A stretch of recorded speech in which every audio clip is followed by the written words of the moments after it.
মাছের মাথা দিয়ে বাঁধাকপির ঘন্ট বাঙালিদের অতি সুস্বাদু একটি খাবার।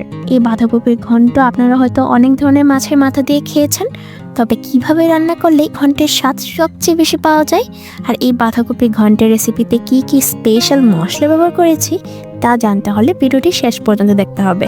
Hello foodies, this is Aninna from cook master Bangla.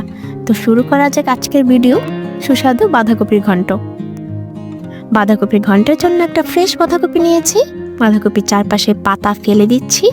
রান্না করার জন্য যতটুকু উপযুক্ত ততটুকু রেখে বাকি পাতাগুলো ফেলে দিতে হবে। বাঁধাকপি ভালো করে ধুয়ে কুচি করে কেটে নিয়েছি। সাথে নিয়েছি আলু, 2টি আলুকে ছোট ছোট টুকরো করে কেটে নিয়েছি। আর এই বাঁধাকপি ঘন্টের জন্য লাগছে মাছের মাথা। আমি এখানে রুই মাছের মাথা নিয়েছি, কিন্তু আপনারা যে কোনো মাছের মাথা ব্যবহার করতে পারবেন। মাছের মাথাতে 1/2 চামচ লবণ, 1/2 চামচ মরিচের গুঁড়া, 1 চামচ হলুদের গুঁড়া দিয়ে দিচ্ছি। সাথে দিচ্ছি 2 চামচ সরিষার তেল।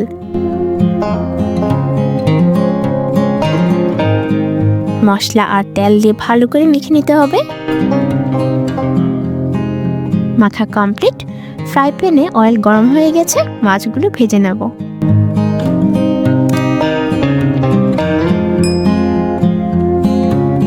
লাল লাল করে ভেজে নিয়েছি, এখন একটা পাত্রে তুলে রাখছি।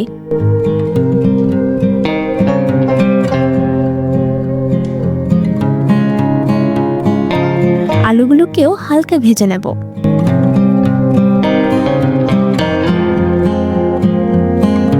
আলু ভাজা কমপ্লিট, উঠিয়ে রাখছি। ভাজার অয়েলে দিয়ে দিচ্ছি 2টা তেজপাতা, 4-5 টুকরো দারচিনি আর 3টে এলাচি। উপকরণগুলোকে অয়েলে হালকা রোস্ট করে নিলে দারুণ একটা স্মেল বের হয়। দিচ্ছি 1/2 কাপ পেঁয়াজ কুচি। পেঁয়াজ ব্রাউন কালার করে ভেজে নিয়েছি। দিচ্ছি 1 চামচ আদা বাটা। আদা কিছুক্ষণ ভেজে নিতে হবে। অ্যাড করছি 1/2 চামচ হলুদের গুঁড়া, 1/2 চামচ মরিচের গুঁড়া, 1.5 চামচ জিরা বাটা। মশলা ভালো করে কষানোর জন্য অল্প জল দিয়ে দিচ্ছি।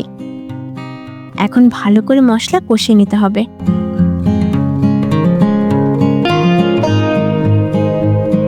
দিচ্ছি 1 চামচ লবণ।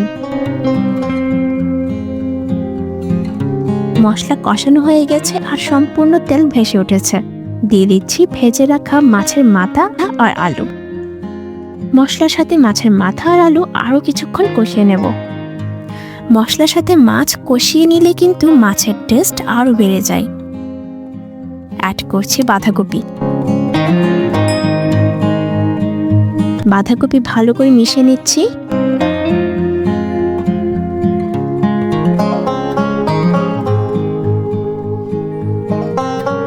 ঢাকনা দিয়ে ঢেকে দিচ্ছি 10 মিনিটের জন্য।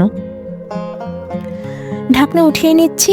বাঁধাকপি থেকে অনেকটা জল বের হয়েছে আর পরিমাণেও অনেকটা কমে এসেছে।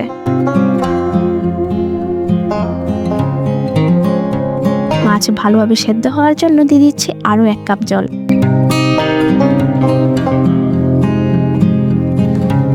দিচ্ছি 4-5টা কাঁচামরিচ মাঝখান দিয়ে কেটে দিয়েছি। সাথে দিচ্ছি 1/2 চামচ গরম মশলা। ভালো করে মিশিয়ে নিচ্ছি।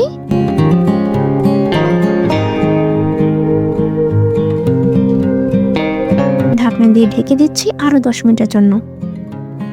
ঢাকনা উঠিয়ে নিচ্ছি। বাঁধাকপি সম্পূর্ণ জল শুকিয়ে না যাওয়া পর্যন্ত কিন্তু কুক করতে হবে। এই পর্যায়ে বাঁধাকপি অনবরত নাড়তে হবে, নয়তো নিচে লেগে যাবে।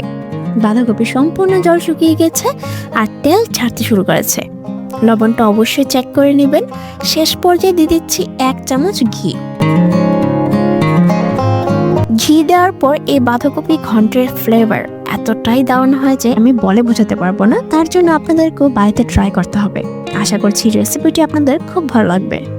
পরিবেশনের জন্য একদম রেডি বাঁধাকপির ঘন্ট। কেমন লেগেছে আজকের রেসিপিটি অবশ্যই আমাকে কমেন্ট করে জানাবেন। আর যদি ভিডিওটি ভালো লেগে থাকে তাহলে প্রিয়জনদের কাছে শেয়ার করে দিবেন আর একটা লাইক করতে কিন্তু ভুলবেন না। আর যদি চ্যানেলটিকে সাবস্ক্রাইব করে না থাকেন তাহলে প্লিজ সাবস্ক্রাইব করার জন্য আপনাদের কাছে অনুরোধ রইল। সবাই খুব ভালো থাকবেন। আমি অনন্যা, দেখা হবে নেক্সট ভিডিওতে নতুন রেসিপি নিয়ে।